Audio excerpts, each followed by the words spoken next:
Terima kasih sudah di rumah sudah bikin untuk berdoa buat kegiatan ini. Nah, kita buka kita searching dulu yang materi kemarin yaitu tentang resiko. Apa itu resiko? Ya, apa itu etika? Penggunaan resiko, etika, cara menggunakan komputer, resiko penggunaan sosmed. Kalian tahu semua dan semua. Nah, sekarang kita lanjut ke literasi, algoritma dan konten digital. Oke, ya konten digital apa, algoritma apa? Ya nanti kalian harus tahu literasi itu membaca, harus tahu algoritmanya apa, konten digital, pengaruh konten digital di zaman sekarang apa ya. Nah, bagaimana algoritma bekerja? Apa? Kok algoritma itu apa? Bekerjanya bagaimana saya? Pertama, mencari di Google. Bagaimana Google tahu apa yang ingin kita cari? Dan kebanyakan kita kan punya handphone baru atau handphone udah lama lah.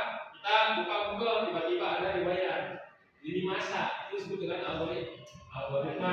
Pembacaan awal pertama kalian buka handphone, terus ada iklan ini, kok dia tahu sih iklannya tentang apa yang kita suka?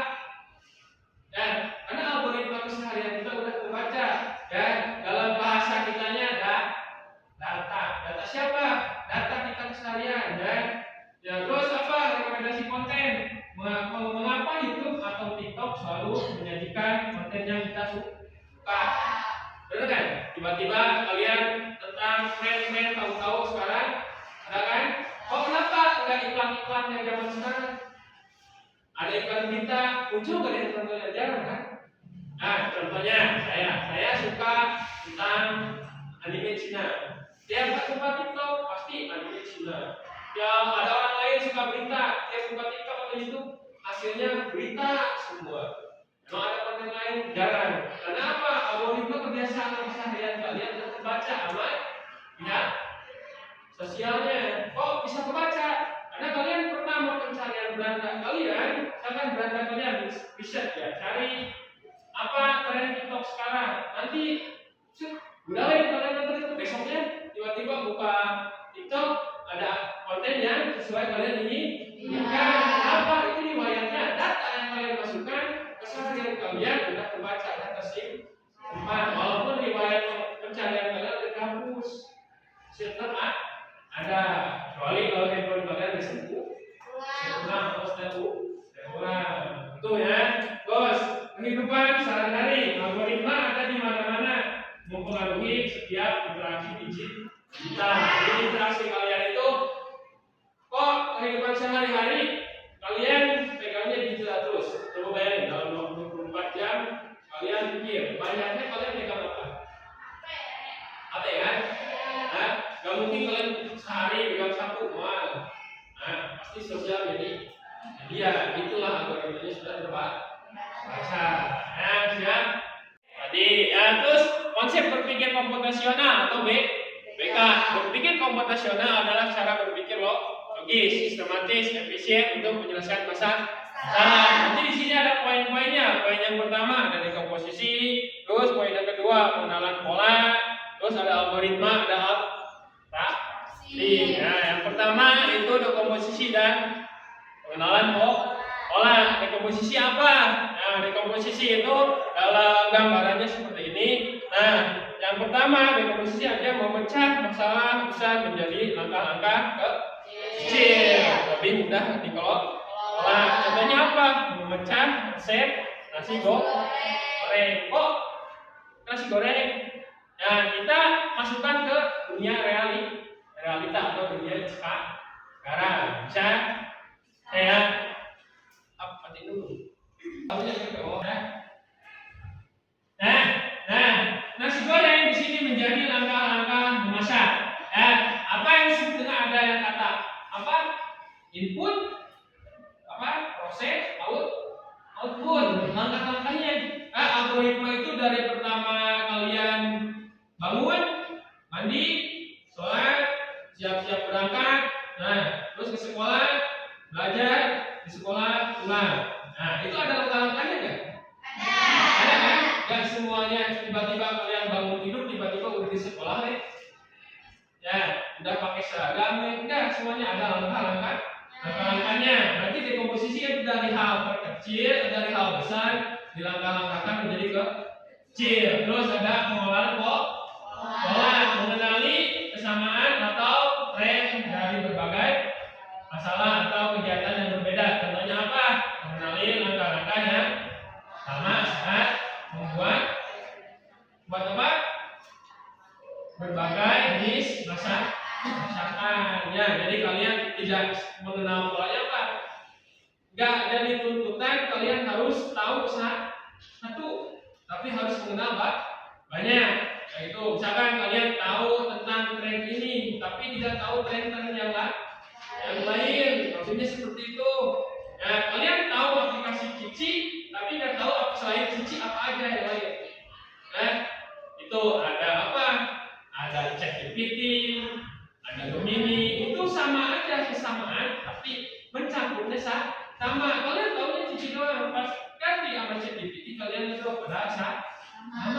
Nah, itu terus ada operasi dan algoritma logika berpikir. Operasi apa? Menyederhanakan masalah dengan hanya fokus pada informasi yang paling penting dan mengabaikan detail yang tidak relevan. Ya, kenapa tidak relevan? Berarti ada masalah hanya berfokus pada informasi yang paling penting. Apa pentingnya? Jangan dulu kalau relevan itu mudah dijalankan, tapi yang penting dulu dibereskan. Itu satu lagi. Nah, untuk selanjutnya itu ada algoritma menggunakan langkah-langkah yang logis dan terstruktur untuk menyelesaikan suatu masalah. Nah, masalah kalian mau berangkat sekolah tapi males. Strukturkan dulu. Kalian bangun pagi ngapain sih? Mandi dulu, gosok gigi dulu, apa langsung wudhu, apa sholat, apa langsung ganti baju. Ya, terstruktur kan? Model kalian mau masak mie instan. Ya, struktur apa? Sediakan mie-nya, bumbunya apa yang mau dimasak. Nah, terus alatnya apa? Yang pertama apa? Didihkan dulu air. Nah, terus masukkan mie. Gak langsung bumbu dulu kan? Nah, ada urutan pertama atau dari yang pertama sampai yang terakhir. Ya, gitu ya. Terus selanjutnya ada literasi digital, memahami dunia maya. Kenapa kita harus memahami dunia maya? Nah, karena kita jangan terjatuh sama keindahan sosial media. Ada kata deepfake, ada kata hoax. Apa hoax? Video tidak nyata. Deepfake apa deepfake? Foto hasil editan.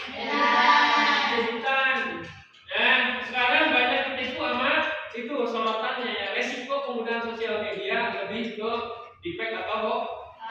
Literasi itu adalah kemampuan untuk memahami, menggunakan dan menciptakan konten di dunia digital. Ya, yang tiba-tiba ada orang, ada harimau, singa, ada hama itu kalian misalkan foto si Dinar masih lama bersalin tiba-tiba aku tajam bisa. Nah, bisa misalkan si Neng ukur mandi pada hama ukur naik tangga bisa. Diedit sekarang bisa ya. Model kayak kalian kemarin yang lagi tren pakai Cici kan?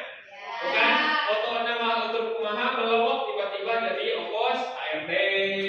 Nah, itu teh data kalian disimpan dibaca oleh sama pihak yang punya webnya. Kenapa web banyak yang gratis? Nah, padahal dia hanya minta data. Nggak semua orang pengen gratis. Ya, dia tidak semata-mata menciptakan web atau situs. Nah, dengan alasan gratis. Enggak, dia alasan utamanya pengen data.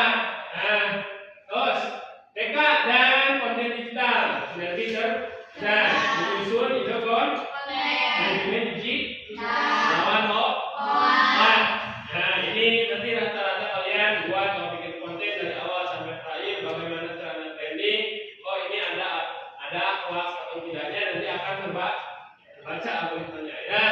Nanti ada aktivitas coding, logika dasar, permainan fisika dan matematika. yang sudah kita tetapkan dulu kan. Jika buat cowok maka buat cewek. Nah, misalkan jikanya apa? Menulis algoritma sederhana. Nanti untuk tugasnya. Siap? Bisa? Nah, kita etika dan tanggung jawab biji. Sebagai kreator dan konsumen konten kita harus berujung tinggi etika biji. Bisa? Yang pertama kata kolabor. Lalu verifikasi informasi kan. Jangan menggunakan data. Nah, kalian sebagai generasi Gen Z kebanyakan pasti gitu. Menang berita itu dibangun terus di status tiba-tiba verifikasi. Nah, kalau anak itu nah, terus jaga privasi, lindungi data pribadi Anda dan orang lain di dunia maya. Maksudnya apa data privasi? Akun, sandi. Sekarang jangan pakai kata sandi doang. Sekarang ada yang disebut dengan autentikator. Terus habis autentikator apa?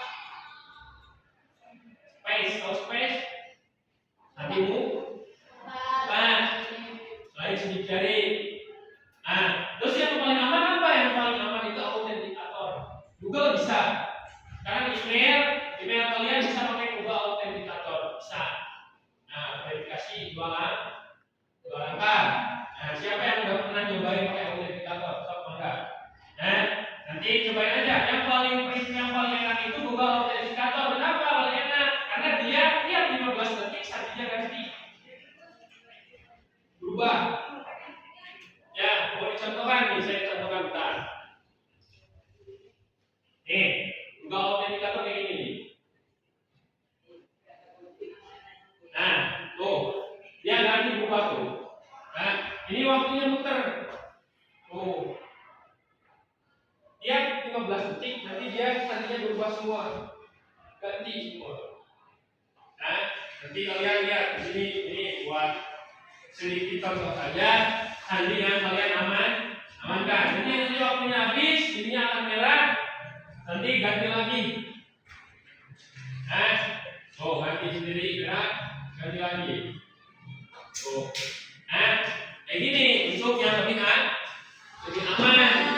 Ya, lebih aman di mana? Lebih aman digunakan autentikatornya agar biar semua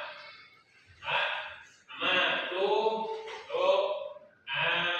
Aman privasi pakai itu. Nah, bisa digunakan saja nanti buat autentikator. Terus hargai hak cipta. Gunakan dan kutip karya orang lain dengan benar dan bertanggung jawab. Ada kan hak cipta. Si ini bikin video tiba-tiba dikopiin si itu hak cipta. Yang ngaku-ngaku dia terus padahal sudah ada. Nah, itu disebut dengan hak. Nah, terus berikan contoh perilaku bicara yang etis dan tidak etis yang pernah kalian temui. Nah, itu refleksi dan bentuknya apa? Komputasional, berpikir logis dan sistematis, generasi digital, berpikir bijak dan bertanggung jawab. Berpikir bijak, kita bikin itu harus bisa bertanggung jawab. Tiba-tiba kalian upload ini tidak mau bertanggung jawab, saya kok belum pernah upload ini. Padahal udah ada jejak digitalnya, ya. Siswa harus jelas-jelasnya kreatif, bertanggung jawab. Ya, itu untuk materi hari ini. Ya, untuk menghilangkan jenuh, alangkah baiknya kita berdiri dulu semua. Oke, untuk sekedar penutup kita ice breaking dulu. Alangkah baiknya semuanya berdiri.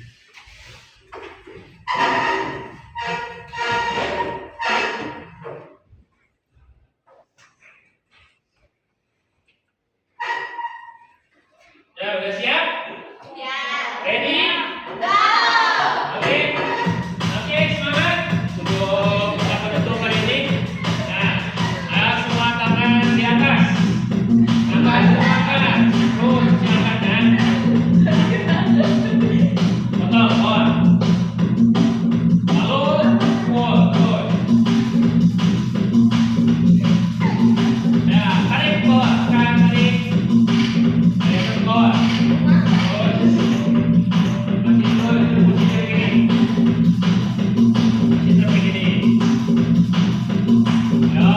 siapa?